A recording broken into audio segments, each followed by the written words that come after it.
70 ఏళ్ళు అధికారంలో ఉన్న పార్టీలు అన్నదాతలకు కనీసం కరెంటు కూడా సక్రమంగా ఇవ్వకుండా గోస పెట్టాలని మంత్రి శ్రీనివాస్ గౌడ్ అన్నారు. గత ప్రభుత్వాలకు రైతుల బాధలే పట్టలేదని తెలిపారు. మహబూబ్ నగర్ జిల్లా బీజేపీ హవ్నాడ మండలం పార్టీ ఉపాధ్యక్షుడు మేడి నర్సింహులతో పాటు అదే పార్టీకి చెందిన మరో 50 మంది బీఆర్ఎస్లో చేరారు. వారికి మంత్రి గులాబీ కండువ కప్పి పార్టీలోకి ఆహ్వానించారు.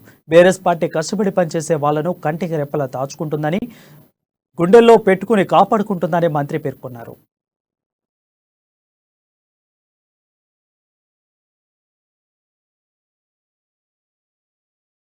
హైదరాబాద్ పోవాలన్నా, కలెక్టర్ ఆఫీస్ పోవాలన్నా, రేపు ఐటీ ఇండస్ట్రీ వస్తుంది, పెద్ద ఇండస్ట్రీ. అక్కడ ఉద్యోగాలు చేసుకోవాలన్నా కూడా అక్కడ డ్యూటీపల్లి నుంచి కలెక్టరేట్ నుంచి బైపాస్ మీదుగా పాలమూరు యూనివర్సిటీ నుంచి కొత్త బైపాస్ వేస్తున్నాం.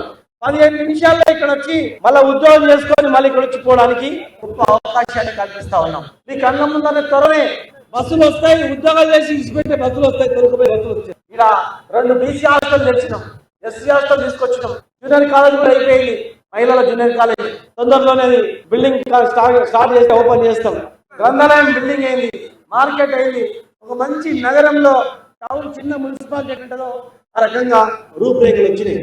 కనుక నాయకులకు ఒకటే విజ్ఞప్తి చేస్తా ఉన్నా, దయచేసి ఈరోజు ఏ ప్రభుత్వం చేయండి, 70 ఏళ్ళు కాంగ్రెస్ పార్టీకి అధికారం ఇచ్చింది ప్రజలు.